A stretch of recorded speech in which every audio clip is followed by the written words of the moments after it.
ज्यादा दूर भागे नहीं होंगे, उस तरफ देखो तुम लोग। संजय के हाथ में गोली लगी थी।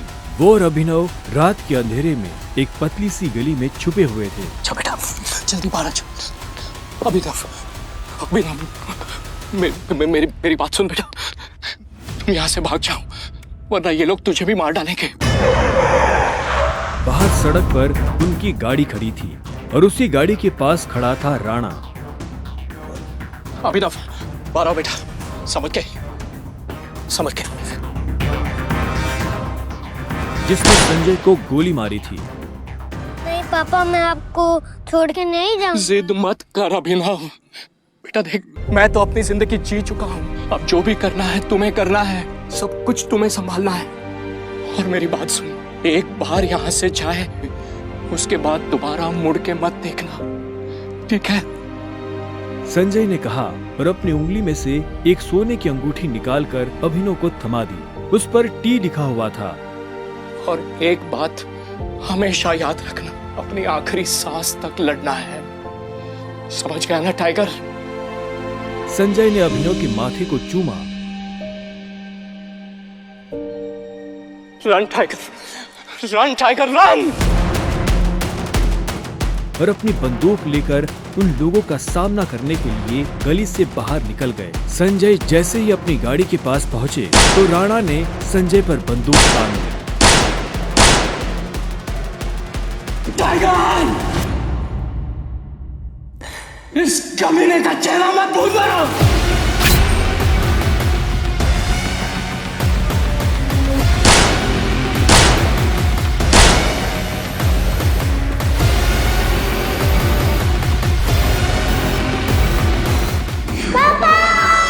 अभिनव चिल्लाया और अचानक से उसकी नींद खुल गई।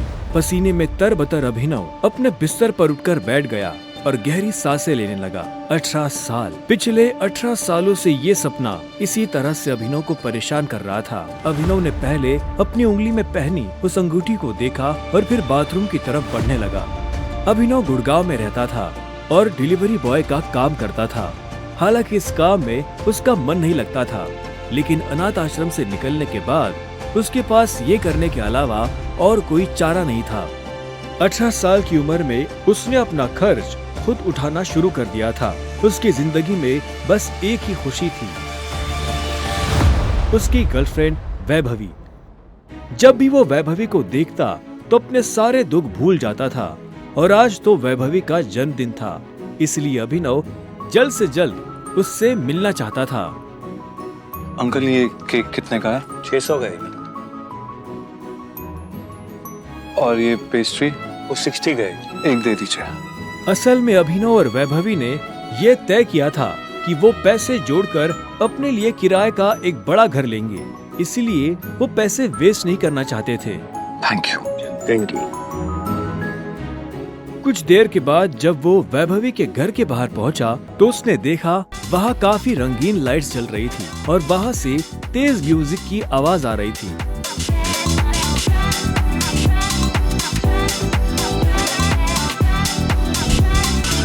वैभवी, ये सब क्या है? ये कौन है वैभवी? देख नहीं रही है, डिलीवरी बॉय है। पर हम तो केक मंगवा चुके थे ना, फिर तूने पेस्ट्री क्यों मंगवाई? ओह, याद आया, ये तो वही डिलीवरी बॉय है ना जिसको तू डेट कर रही थी।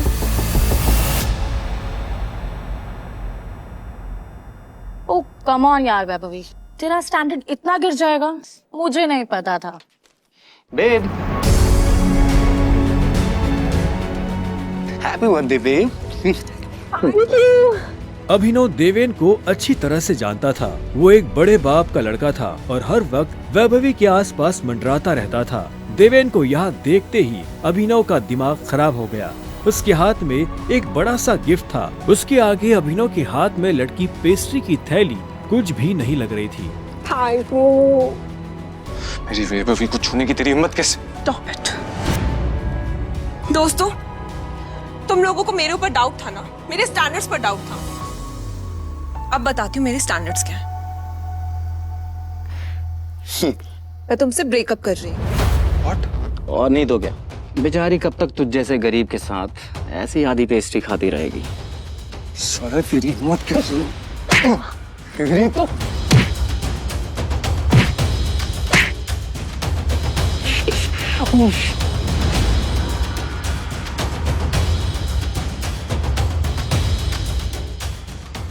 ये तुमने ठीक नहीं किया वैभवी। और अभिनव वहाँ से निकल गया। वो उन दोनों की शक्ल अब और नहीं देखना चाहता था। उसकी आंखों में आंसू थे और उसका दिल बुरी तरह टूट चुका था। हर घूंट के साथ उसकी आंखों के सामने वो दृश्य आ रहा था जिसमें देवेंद्र वैभवी के गालों को चूम रहा था। ये तुमने अच्छा नहीं किया वैभवी, तुमने बिल्कुल अच्छा नहीं किया। बहुत गलत किया तुमने मेरे साथ, बहुत गलत किया। अभिनव धोखे के नशे में डूबकर बेहोश हो चुका था, लेकिन उसके लिए ये रात यहाँ खत्म नहीं होने वाली थी। उधर जब अभिनव सड़क पर बेहोश हो गया था, तब इधर सनी सिंह अपनी गाड़ी में बैठा बेचैन हो रहा था। सनी सिंह की बहन अनन्या उसके गले का कांटा बन गई थी। सनी अपने दादा हरदेव पाल सिंह की नजर में आने के लिए और अनन्या को रास्ते से हटाने के लिए कुछ भी कर सकता था, और आज वो अपनी गाड़ी में अपने आदमियों के साथ निकल पड़ा था अपनी बहन को सबक सिखाने के लिए।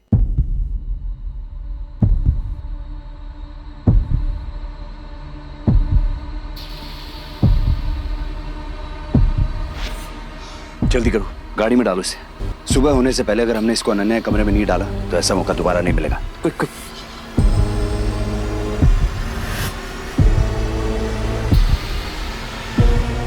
सनी के आदमी अभिनव को उठाकर सीधा रूम नंबर 409 में घुस गए। सही कपड़े उतारो और बेड पे लिटाओ उसको। कपड़ा उतारो उसका। उन्होंने अभिनव को बहुत आहिस्ते से उस बिस्तर पर लेटा दिया। वहाँ पहले से सनी की बहन अनन्या सोई हुई थी। सुबह जब अभिनव ने करवट बदली तो उसका हाथ एक नरम हाथ से टकरा गया। अभिनव की नींद टूटी और उसने देखा कि वो एक अनजान लड़की के बगल में लेटा हुआ था।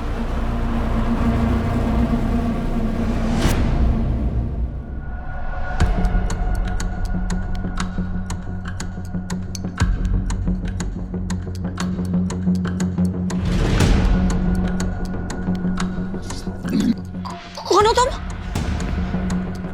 तुम मेरे कमरे में क्या कर रहे हो? तुमने मेरे साथ क्या किया? अबे नहीं, वो भी इस हाल में।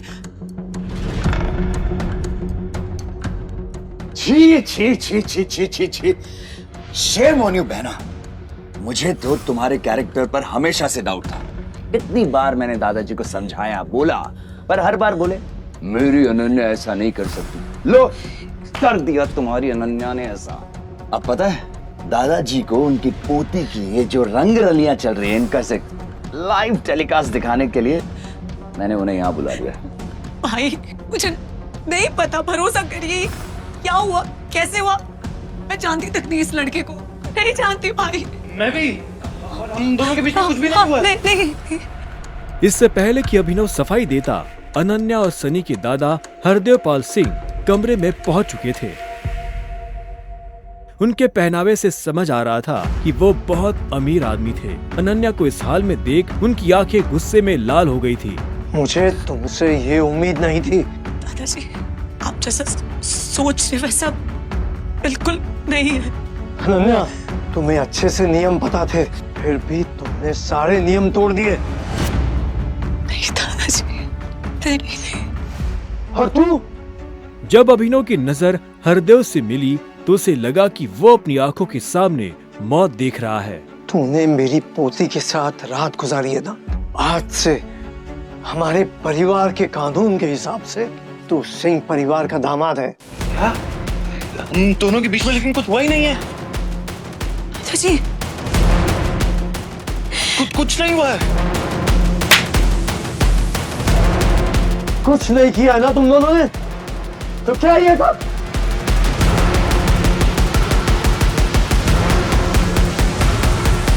इससे पहले कि अभिनव कुछ समझे, हरदेव के आदमियों ने उसे मारना शुरू कर दिया था।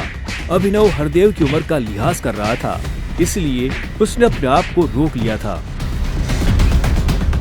अनन्या, इसे हॉस्पिटल भेज देना ताकि शाम को अकरम की पार्टी में आने के लिए ठीक ठाक से तैयार हो जाए।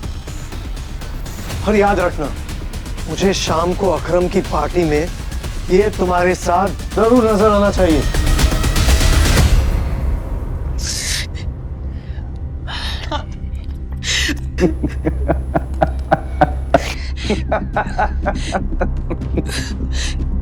क्यों मेरी जिंदगी बर्बाद कर दी तुमने? क्यों? अभिनव के पास इस सवाल का कोई जवाब नहीं था।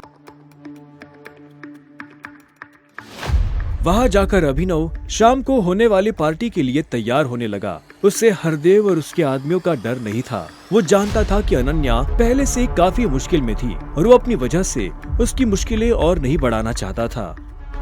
अभिनव के पास ले देकर सिर्फ एक ब्लेजर था, वो भी उसके पापा का। वो जगह जगह से फटा और उधड़ा हुआ था, लेकिन जब अभिनव ने उसे पहना तो उसकी खूबसूरती ने ब्लेजर की सारी कमियां ढक दी। अभिनव का अंदाजा सही था, अनन्या का घर काफी बड़ा था।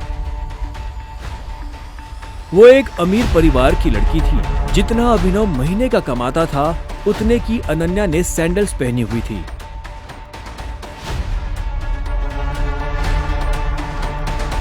अनन्या की आंखों में दिख रहा था कि वो अभिनव से कितनी नफरत करती थी। अभिनव भी पार्टी में इतने बड़े लोगों के बीच जाने से घबरा रहा था। उसी घबराहट में उसने कब अपने पापा की अंगूठी को उंगली में गोल गोल घुमाना शुरू कर दिया, उसे पता ही नहीं चला।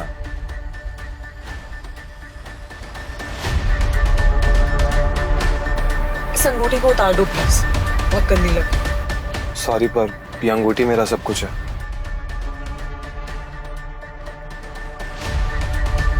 अकरम का घर किले जैसा था, जिसके चारों तरफ बाउंसर्स बंदूकें लिए खड़े थे। जैसे ही अनन्या और अभिनव अंदर आए तो इतने में उसकी नजर देवेन से टकरा गई।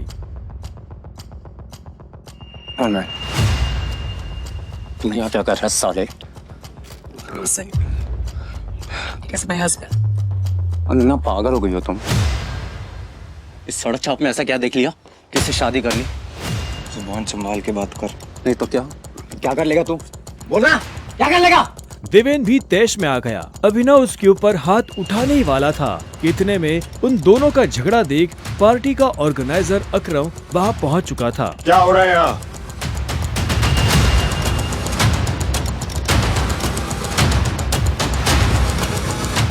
अकरम सर देखें इस आदमी को, ये क्रिमिनल है, जबरदस्ती आपकी पार्टी में घुसाया। इधर आओ।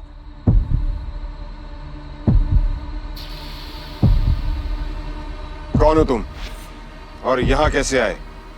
एक्चुअली ये मेरे पति है। अकरम को अनन्या की बात पर विश्वास नहीं हुआ। तुम इस पार्टी में इनवाइटेड नहीं हो। इससे पहले कि मैं पुलिस को बुलाऊं, चले जाओ यहाँ से। Thank you Akram sir. Ananya तुम भी इससे दूर रहो, साला गरीब कहीं का। रुको। अकरम भागते हुए अभिनव के पास गया और उसकी अंगूठी को देखने लगा। मुझे तुमसे कुछ जरूरी बात करनी है, अकेले में। अच्छा चलो।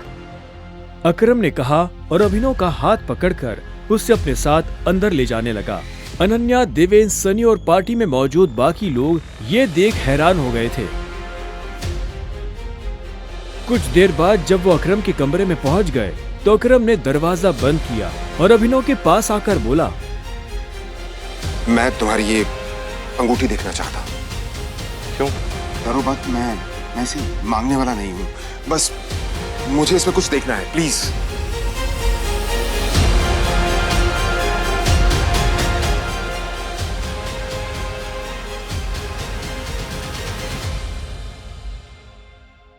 टाइगर?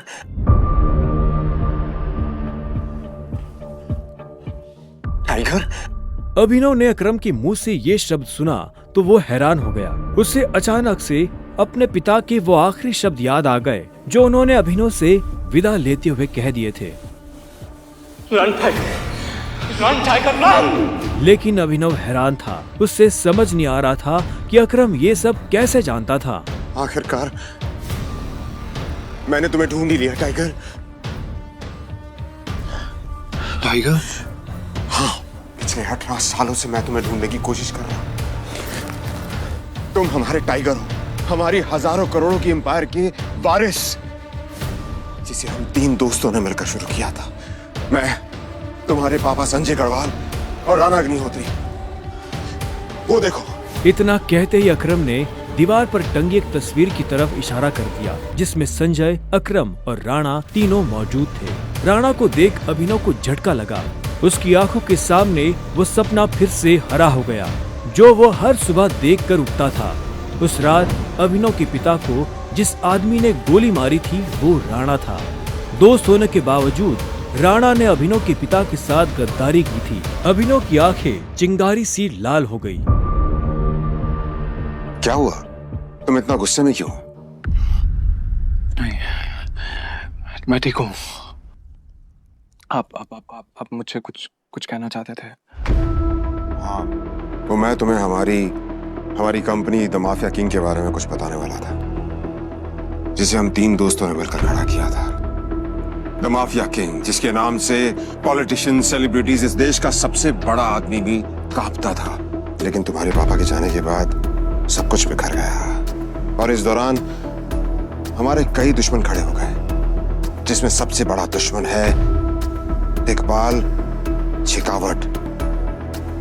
वो तुम्हें कई सालों से ढूंढने की कोशिश कर रहा है, ताकि तुम्हें मारकर वो हमारा नामो निशान खत्म कर देना चाहता है। फिलहाल द माफिया किंग का सारा काम राणा का बेटा मोंटी संभाल रहा है। अब तुम आ गए हो तो इस कंपनी की भाग दौड़ तुम संभालोगे। अपने पापा के काम को अब तुम्हें आगे बढ़ाना होगा टाइगर। ये सुनते ही अभिनव के कान खड़े हो गए थे। कल तक उसकी जेब में 100 रुपए भी नहीं थे, और आज अचानक वो हजारों करोड़ की कंपनी का मालिक हो गया था। अब आगे क्या होने वाला था? क्या अभिनव अपने पिता की मौत का बदला ले पाएगा? कैसे एक डिलीवरी बॉय संभालेगा अपनी पिता की हजारों करोड़ की कंपनी द माफिया किंग को? जानने के लिए सुनते रहिए द रिटर्न ऑफ टाइगर, सिर्फ पॉकेट FM ऐप पर।